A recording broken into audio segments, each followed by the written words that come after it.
पूजन व्रत कथा वन मंगलाचरण। ओम श्री गणेशाय नमः शिवाय। ओम श्री विष्णुवे नमः। सर्वप्रथम हम भगवान गणपति, भगवान शिव, भगवान विष्णु तथा माँ लक्ष्मी का स्मरण करते हैं ताकि यह कथा निर्विघ्न पूर्ण हो और सभी भक्तों को पुण्य प्राप्त हो। सरस्वती नमस्तुभ्यं वरदे कामरूपिणी विद्यारंभ करिष्यामि सिद्धिर्भवतु मे सदा। हे माँ सरस्वती, हमें बुद्धि, भक्ति और ज्ञान प्रदान करें। टू परिचय। होली भारत का एक प्रमुख सनातन पर्व है। ये फाल्गुन मास की पूर्णिमा को मनाया जाता है। ये पर्व दर्शाता है सत्य की विजय, भक्ति की शक्ति, बुराई का अंत, प्रेम और भाईचारा। होली 2 दिन मनाई जाती है। पहला दिन होलिका दहन, दूसरा दिन रंगों की होली। यह पर्व भक्त प्रहलाद और भगवान विष्णु की कृपा की याद दिलाता है। श्री शास्त्रीय आधार। होली का वर्णन कई ग्रंथों में मिलता है। भविष्य पुराण, नारद पुराण, विष्णु पुराण, पद्म पुराण। इन ग्रंथों के अनुसार होलिका दहन अहंकार और पाप का नाश करता है। भक्त प्रहलाद की कथा भक्ति की शक्ति दिखाती है। प्रहलाद कथा संक्षेप। राजा हिरण्यकश्यप अहंकारी था, वह खुद को भगवान मानता था। उसका पुत्र प्रहलाद भगवान विष्णु का भक्त था। ओम राजा ने उसे मारने के कई प्रयास किए लेकिन सफल नहीं हुआ। अंत में बहन होलिका को आग में बैठाकर प्रहलाद को जलाने भेजा, परंतु होलिका जल गई। प्रहलाद बच गया। यही होलिका दहन का मूल कारण है। पूजा विधि। होलिका दहन की विधि। स्थान चौराहा या मंदिर के पास। समय फाल्गुन पूर्णिमा संध्या। आवश्यक सामग्री लकड़ी, गोबर, उपले, कपूर, नारियल, गेहूं, चना, फूल, रोली, अक्षत, जल। विधि 1 होलिका के चारों ओर परिक्रमा करें। 2 जल चढ़ाएं। 3 रोली अक्षत लगाएं। 4 नारियल अर्पित करें। 5 कपूर जलाएं। 6 प्रार्थना करें। मंत्र ओम होलिकाए नमः। रंग खेलने से पहले सुबह स्नान करें। घर में पूजा करें। भगवान को गुलाल अर्पित करें फिर रंग खेलें।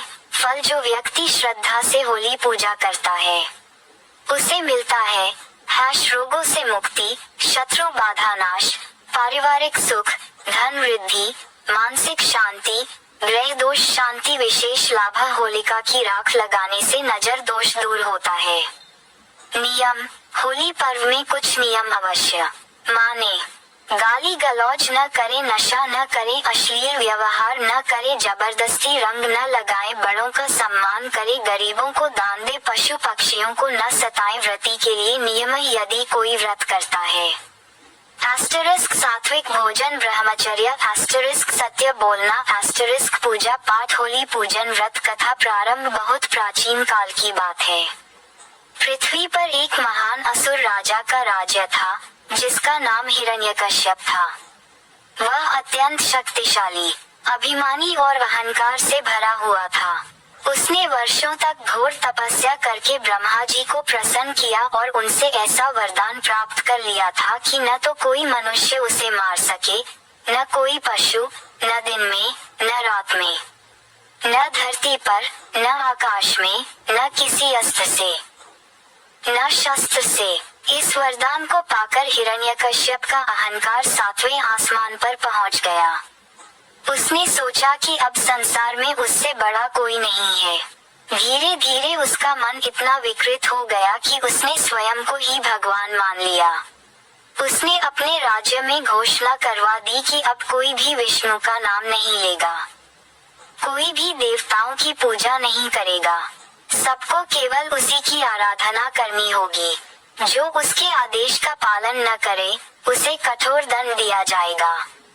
हिरण्यकश्यप का एक पुत्र था प्रहलाद। प्रहलाद बचपन से ही अत्यंत शांत, सरल, दयालु और भगवान विष्णु का परम भक्त था। जब वह बहुत छोटा था तभी से उसके मुख से नारायण नारायण का नाम निकलता रहता था। वह खेलते समय, सोते समय, खाते समय हर समय भगवान का स्मरण करता रहता था। जब प्रहलाद बड़ा होने लगा तब हिरण्यकश्यप ने उसे गुरुकुल भेजा ताकि वह राजनीति, युद्ध और राज्य संचालन की शिक्षा ले सके। गुरु उसे असुर विद्या सिखाते थे। लेकिन प्रहलाद का मन उन सब बातों में नहीं लगता था। वह हर समय भगवान विष्णु के गुण गाता रहता था। एक दिन गुरु ने उससे पूछा, प्रहलाद, तुमने अब तक क्या सीखा? प्रहलाद ने सरलता से उत्तर दिया, मैंने सीखा है कि इस संसार में केवल भगवान नारायण ही सत्य है। वही पालन करता है, वही रक्षक है। गुरु ये सुनकर घबरा गए। उन्होंने सोचा कि यदि राजा को ये बात पता चली तो बड़ा अनर्थ होगा। फिर भी बात छिप नहीं सकी। जब हिरण्यकश्यप को पता चला कि उसका पुत्र उसी विष्णु का भक्त है जिससे वह सबसे अधिक घृणा करता है, तो वह क्रोध से कांप उठा। उसने प्रहलाद को दरबार में बुलवाया और कठोर स्वर में पूछा, तो किसकी भक्ति करता है? प्रहलाद ने निडर होकर कहा, पिताजी, मैं भगवान विष्णु की भक्ति करता हूँ। वही इस संसार के स्वामी हैं। ये सुनते ही हिरण्यकश्यप की आंखें लाल हो गईं। उसने क्रोधित होकर कहा, मैं ही इस संसार का स्वामी हूँ। तू मेरी आज्ञा का अपमान करता है। प्रहलाद ने विनम्रता से कहा, आप मेरे पिता हैं, मैं आपका सम्मान करता हूँ। लेकिन सत्य यही है कि भगवान ही सर्वोच्च हैं। हिरण्यकश्यप को ये सहन नहीं हुआ। उसने अनेक बार प्रहलाद को समझाने की कोशिश की, डराने की कोशिश की, लेकिन प्रहलाद अपने विश्वास से कभी नहीं डिगा। अंत में हिरण्यकश्यप ने निश्चय कर लिया कि वह अपने ही पुत्र का अंत कर देगा। पहले उसने प्रहलाद को ऊंचे पहाड़ से नीचे फेंकवा दिया, लेकिन भगवान की कृपा से वह सुरक्षित बच गया। फिर उसे समुद्र में डलवा दिया, परंतु लहरों ने उसे किनारे पहुंचा दिया। फिर उसे हाथियों से कुचलवाने की कोशिश की गई, पर हाथी उसके पास जाकर शांत हो गए। हर बार जब प्रहलाद बच जाता, तो उसका विश्वास और मजबूत हो जाता। अब हिरण्यकश्यप ने अपनी बहन होलिका को बुलाया। होलिका को वरदान प्राप्त था कि वह आग में नहीं जल सकती। उसके पास एक दिव्य वस्त्र भी था, जो उसे अग्नि से बचाता था। हिरण्यकश्यप ने कहा, बहन, तू इस बालक को गोद में लेकर आग में बैठ जा। तू सुरक्षित रहेगी और यह नष्ट हो जाएगा। होलिका को भी अहंकार था। उसने सोचा कि उसे कुछ नहीं होगा। उसने प्रहलाद को गोद में लिया और विशाल अग्निकुंड में बैठ गई। चारों ओर लकड़ियां जलाई गईं। आग भड़क उठी, लपटें आकाश तक उठने लगी। प्रहलाद उस समय भी डर नहीं रहा था। वह आंखें बंद करके भगवान विष्णु का नाम जप रहा था। उसके मुख से लगातार नारायण नारायण निकल रहा था। जैसे जैसे आग बढ़ी, वैसे वैसे चमत्कार हुआ। होलिका का दिव्य वस्त्र उड़कर प्रहलाद को ढक गया और होलिका स्वयं जलने लगी। कुछ ही क्षणों में होलिका भस्म हो गई और प्रहलाद सुरक्षित बाहर निकल आया। ये देखकर सारी प्रजा आश्चर्यचकित रह गई। सब समझ गए कि यह भगवान की लीला है। हिरण्यकश्यप का क्रोध अब सीमा पार कर गया। उसने चिल्लाकर कहा, यदि तेरा विष्णु इतना ही शक्तिशाली है, तो बता, वह कहाँ है? प्रहलाद ने कहा, वे हर जगह हैं, इस स्तंभ में भी, इस आकाश में भी, इस धरती में भी। हिरण्यकश्यप ने क्रोध में आकर खंभे पर प्रहार किया। उसी क्षण एक भयानक गर्जना हुई। खंभा फट गया और उसमें से भगवान नरसिंह प्रकट हुए। आधे सिंह, आधे मनुष्य। न दिन था न रात, न वे मनुष्य थे न पशु।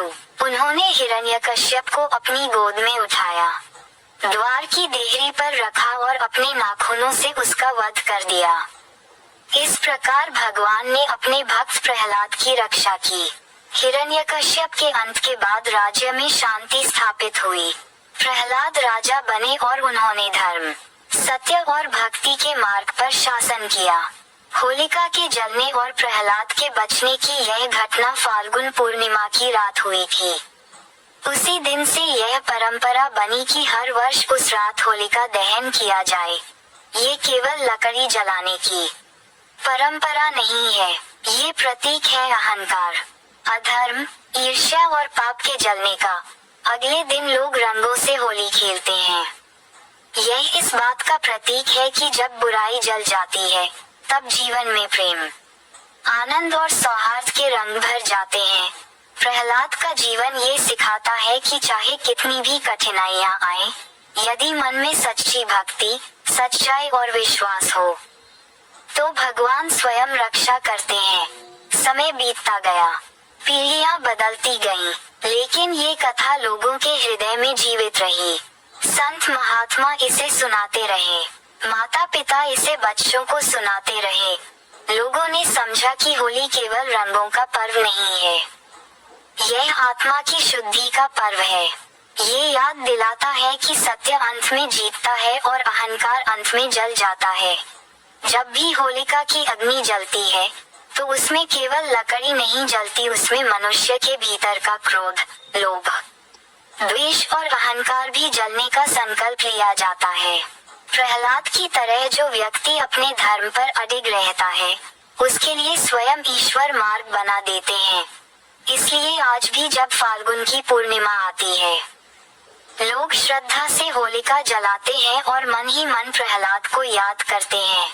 वे याद करते हैं उस बालक को जिसने अपने पिता के अत्याचार सहकर भी भगवान का मार्ग नहीं छोड़ा। वे याद करते हैं उस विश्वास को जो आग में भी नहीं जला। वे याद करते हैं उस प्रेम को जो मृत्यु से भी बड़ा था। और इसी स्मृति के साथ अगले दिन वे रंग लगाकर कहते हैं, बुराई जले, अच्छाई फले, प्रेम बढ़े, द्वेष घटे, जीवन रंगों से भर जाए। यही है होली की शाश्वत कथा। यही है प्रहलाद की अमर गाथा। यही है सत्य की अनंत विजय। समापन, होली हमें सिखाती है कि भक्ति सबसे बड़ी शक्ति है। अहंकार का नाश होता है, प्रेम सबसे बड़ा धर्म है, सत्य की जीत होती है। जो व्यक्ति सच्चे मन से ये कथा पढ़ता या सुनता है, उसे पुण्य की प्राप्ति, जीवन में सुख, भगवान की कृपा मिलती है। अंतिम प्रार्थना है, भगवान विष्णु हम पर अपनी कृपा बनाए रखे, हमारे जीवन से दुख, रोग, कष्ट दूर करें। ओम शांति शांति।